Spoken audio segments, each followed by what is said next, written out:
بسم اللہ الرحمن الرحیم اللہم یا رحمان یا رحیم یا ارحم الراحمین وصلی علی من ارسلتہ رحمۃ للعالمین۔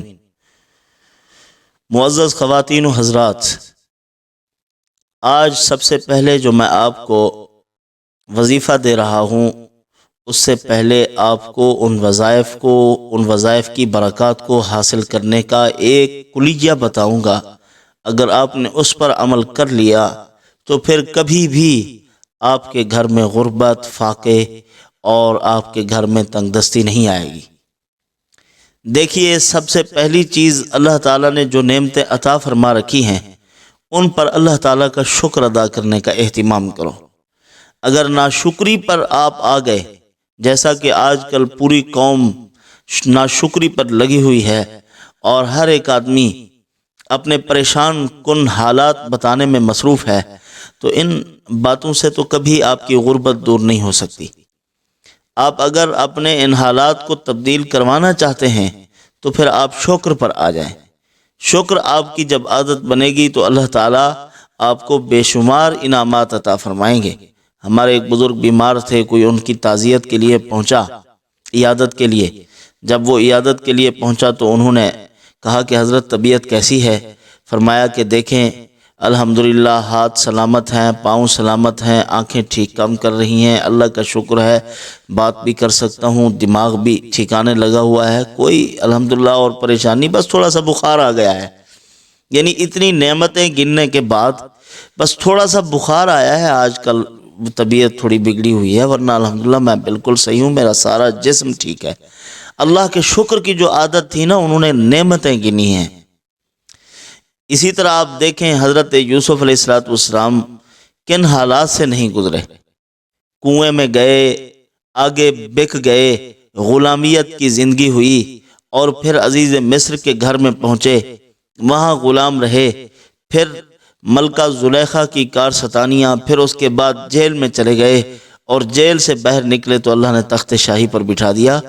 جب ان مصائب کا ذکر فرمایا تو اللہ کے شکر کے پیرایا میں اس کو بیان فرمایا کہ اللہ کا شکر ہے، اس نے مجھے کنویں سے نکالا، اس نے مجھے قید سے رہائی مرحمت فرمائی، اس نے مجھے تخت شاہی پر بٹھایا، اس نے میرے خواب کو سچا کر دکھایا کہ آج اللہ نے مجھے بادشاہت عطا فرما رکھی ہے۔ یعنی شکر کی عادت ہونی چاہیے۔ کامیاب لوگ جتنے بھی دنیا میں گزرے ہیں، ان کی عادت اللہ کا شکر ہے۔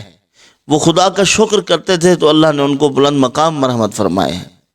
ایک شکر یہ ہے زبان سے کہہ دینا کہ اللہ تیرا شکر ہے، ایک شکر یہ ہے کہ انسان کا سر کے بالوں سے لے کر پاؤں کے ناخنوں تک شکر ادا کرنا۔ وہ کس میں ہوتا ہے؟ نماز میں۔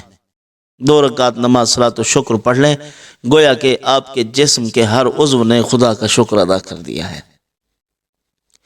اور بھی انبیاء علیہ السلام کے واقعات ہیں۔ سلیمان علیہ السلام نے کہا، ربی اوزینی ان اشکر نعمتک التی، اے اللہ مجھے توفیق عطا فرما کہ میں تیرا شکر ادا کروں۔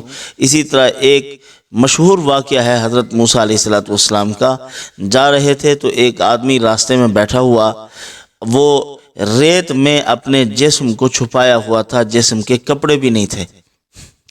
اس نے موسیٰ علیہ السلام کو کہا کہ موسیٰ کہاں جا رہے ہو؟ فرمایا اللہ تعالیٰ سے ہم کلام ہونے کے لیے، اللہ تعالیٰ سے گفتگو کرنے کے لیے جا رہا ہوں۔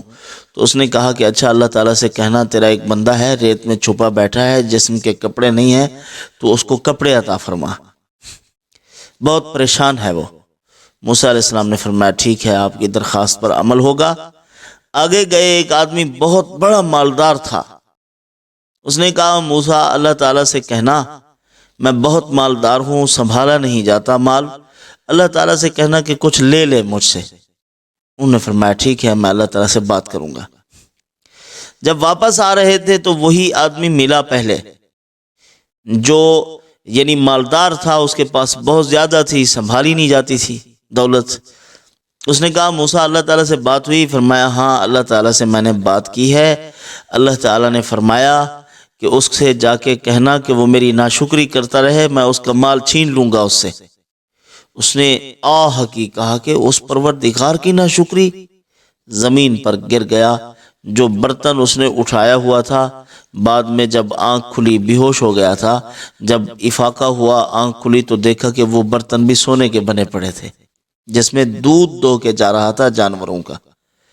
یعنی شکر ادا کیا اللہ تعالیٰ نے اور عطا فرما دیا۔ آگے جو ریت میں بیٹھا ہوا تھا اس نے کہا کہ بات ہوئی تھی، فرمایا ہاں اللہ تعالیٰ سے بات ہوئی ہے۔ اللہ تعالیٰ نے فرمایا اس کو کہنا کہ وہ شکر ادا کرے گا، میں نعمتیں بڑھا دوں گا۔ اس نے کہا کس چیز کا شکر ادا کروں؟ اللہ تعالیٰ نے دیا کیا ہے مجھے؟ آئی ہوا کا جکھڑ، وہ ریت بھی اڑ گئی تو نیچے بیٹھا ہوا تھا، وہ جسم چھپانے کی جگہ بھی نہ ملی اس کو۔ تو جو ناشکری کرتے ہیں وہ ناکام رہتے ہیں، محروم رہتے ہیں اللہ کی نعمتوں سے۔ شکر کی عادت بنائیے۔ اب آئیے میں ایک واقعہ بھی سناتا ہوں، وظیفہ بھی اس واقعے کے اندر موجود ہوگا۔ حضرت عبداللہ ابن مسعود رضی اللہ تعالی عنہ حضور صلی اللہ علیہ وسلم کے بہت قریبی صحابی تھے، اور حضور فرمایا کرتے تھے یہ تو ہمارے خاندان میں سے ہیں، ہمارے گھر والوں میں سے ہیں، یعنی ان کا حضور کے گھر میں آنا جانا رہتا تھا، بہت محبت تھی ان کے ساتھ۔ بعد میں جب پردے کا حکم ہوا تو پھر یہ اندر نہیں جایا کرتے تھے۔ تو جب یہ بیمار ہوئے، فقیہ الامت ان کا لقب ہے، یعنی بہت بڑے فقیہ تھے، دین کے مسائل کے بہت بڑے عالم۔ تو بیمار ہو گئے تو حضرت عثمان غنی رضی اللہ تعالی عنہ ان کی خدمت میں حاضر ہوئے۔ فرمایا کہ حضرت اگر آپ اجازت دیں تو میں بیت المال میں سے آپ کے لیے، آپ کے گھر والوں کے لیے، خاندان کے لیے، آپ کی بچیوں کے لیے میں کچھ نہ کچھ مقرر کر دیتا ہوں، وہ آتا رہے گا، آپ کے خاندان کے لوگ پلتے رہیں گے، کھاتے رہیں گے۔ حضرت نے فرمایا نہیں، مجھے کوئی ضرورت نہیں ہے۔ انہوں نے فرمایا دیکھو حضرت آپ کی بیٹیاں ہیں، حضرت عبداللہ ابن مسعود رضی اللہ عنہ کی 11 بیٹیاں تھیں۔ کہا کہ آپ کی 11 بیٹیاں ہیں، ان کے لیے مسائل ہوں گے، لہذا میں کچھ فیصلہ کر دیتا ہوں، وظیفہ آپ کا آتا رہے گا، یہ کھاتی رہیں گی۔ فرمایا کوئی ضرورت نہیں ہے وظیفے کی، میں نے اپنی بیٹیوں کو سورۃ واقعہ یاد کرا دی ہے۔ نبی کریم صلی اللہ علیہ وسلم کا فرمان ہے جو سورۃ واقعہ پڑھتے رہیں گے ان کے گھر میں کبھی فاقہ نہیں آئے گا۔ تو میں نے ان کو سورۃ واقعہ سکھلا دی۔ میری تمام بچیوں کو سورۃ واقعہ یاد ہے، یہ روزانہ شام کو پڑھ لیتی ہیں، جب تک یہ پڑھتی رہیں گی کوئی غربت، کوئی فقر و فاقہ، کوئی پریشانی نہیں آئے گی۔ ایک تو دیکھیے کہ وہ وظیفہ دے رہے ہیں اپنی بچیوں کو، اور ظاہری مال و اسباب سے زیادہ یقین کر رہے ہیں اس پر۔ ہمیں بھی ان پر زیادہ یقین کرنا چاہیے کہ جو وظائف ہم کرتے ہیں، دکان اور کاروبار اور ملازمت اور بزنس سے اتنی نہیں آئے گا جتنی اللہ پاک اس وظیفے کی برکت سے عطا فرمائیں گے۔ یہ بچ جائے گا اور پچ جائے گا، اللہ تعالیٰ ایسے عطا فرمائیں گے۔ سورۃ واقعہ کو سورۃ غنی بھی کہتے ہیں، یعنی مالدار سورت۔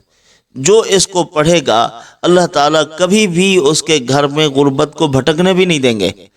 اور ایک فائدہ اور اس کا یہ بھی ہے کہ آدمی سورۃ واقعہ کو پڑھے، اس کے فضائل و برکات اور جہاں حاصل ہوں گے، مالدار بن جائے گا، فقر و فاقہ بھی نہیں آئے گا۔